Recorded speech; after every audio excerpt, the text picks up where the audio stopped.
Welcome back to BSR news. నేను మీ Umar.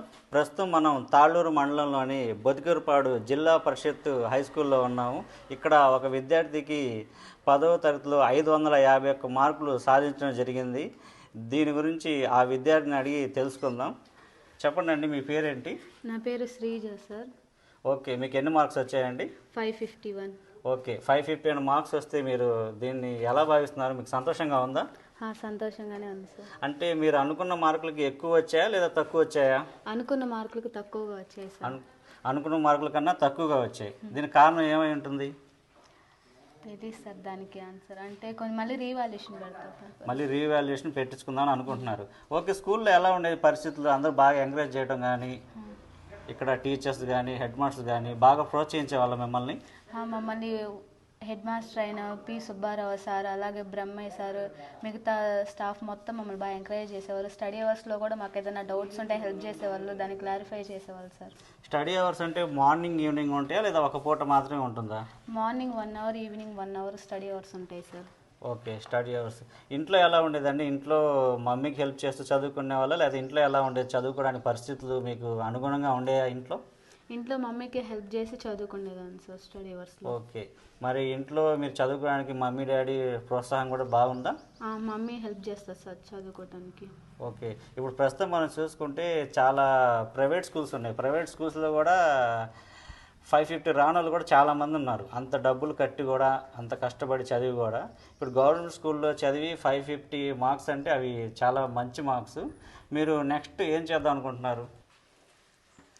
Okay అమ్మ, మరి ఎవరైనా మీకు ఇక్కడ బుక్స్ కానీ మెటీరియల్స్ కానీ అలాంటివి ఏమైనా ఇచ్చి మిమ్మల్ని ఎంకరేజ్ చేయడం ఏమైనా జరిగిందా?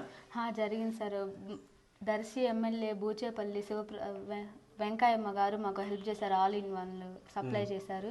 మళ్ళీ పూర్వ విద్యాలయం 2000 అండ్ 2001 బ్యాచ్ వాళ్ళు కూడా మాకు యూటీఎఫ్ బుక్స్ సప్లై చేశారు సార్, అంజిరెడ్డి సార్ ఆధ్వర్యంలో. ఓకే, ప్రస్తుతం అయితే ప్రభుత్వం యాక్షన్ ప్లాన్ అయితే ఎలా ఉంది ఈ చదువు గురించి?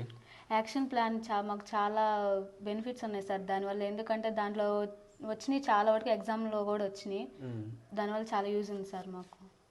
ఓకే, మరి నెక్స్ట్ 9వ తరగతి నుంచి 10వ తరగతి వచ్చే విద్యార్థులకు, ఇక్కడ చదువుకున్న వాళ్ళు 9వ తరగతి నుంచి 10వ తరగతి వస్తున్నారు, నెక్స్ట్ వాళ్ళకి మీరు ఏం చెప్పాలనుకుంటున్నారు? వాళ్ళకి కూడా యాక్షన్ ప్లాన్ ఉంటుంది కాబట్టి, మిగతా వాళ్ళు బుక్స్ సప్లై చేస్తారు కాబట్టి వాళ్ళకు కూడా బాగా చదువుకునే ఛాన్సెస్ ఉంటాయి సార్. టీచర్స్ ఇంకా వాళ్ళు మోటివేట్ చేస్తారు. ఓకే, ఇక టీచర్స్ అయితే ఈ స్కూల్లో అయితే బాగా మోటివేషన్ అయితే బాగుంది. ఓకేనా? సరే అండి, ఇక్కడ ఈ విద్యార్థి తండ్రి గారు ఉన్నారు. ఆయన అడిగి మరికొన్ని విషయాలు తెలుసుకునే ప్రయత్నం చేద్దాం. నమస్కారం సార్. నమస్కారం సార్. మీ పేరు? పొద్దుట వెంకటరమణి సార్. చెప్పండి సార్, మీ అమ్మాయికి దాదాపు 550 మార్కులు వచ్చాయి. 551. అంటే ప్రైవేట్ స్కూల్లో చదివిన వాళ్ళకు కూడా చాలామందికి వేలకు వేలు ఫీజులు కట్టి కూడా అన్ని మార్క్స్ అయితే రావటం లేదు. మీకు ఎలాగా మంచి ఆనందంగా ఉందా? అమ్మాయి అయితే నాకు అనుకున్నన్ని మార్క్స్ రాలేదు, బాగా మార్క్స్ తగ్గాయని అమ్మాయి అంటుంది. మీకు ఎలా ఉంది? నాకు ఆనందంగానే ఉంది సార్. టీచర్లు అందరూ కూడా బాగానే చెప్పారు సార్. ఇక్కడ అందరూ బాగానే ఉంది, సంతోషంగానే ఉంది సార్. ఓకే, మీరేం చేస్తుంటారండి ఇక్కడ? నేను జ్వాలాముఖి అమ్మవారి అర్చుకుని సార్. ఓకే ఓకే, మీరు ఇక్కడ అయితే గుళ్ళో ఒక పూజారిగా ఉన్నారు. Okay sir. ఓకే, మరి మీ అమ్మాయికి నెక్స్ట్ మరి ఫర్దర్గా అంటే ఎంతైనా చదివియాలనుకుంటున్నారా, ఏమనుకుంటున్నారు? చదివిస్తాం సార్. ఎట్లా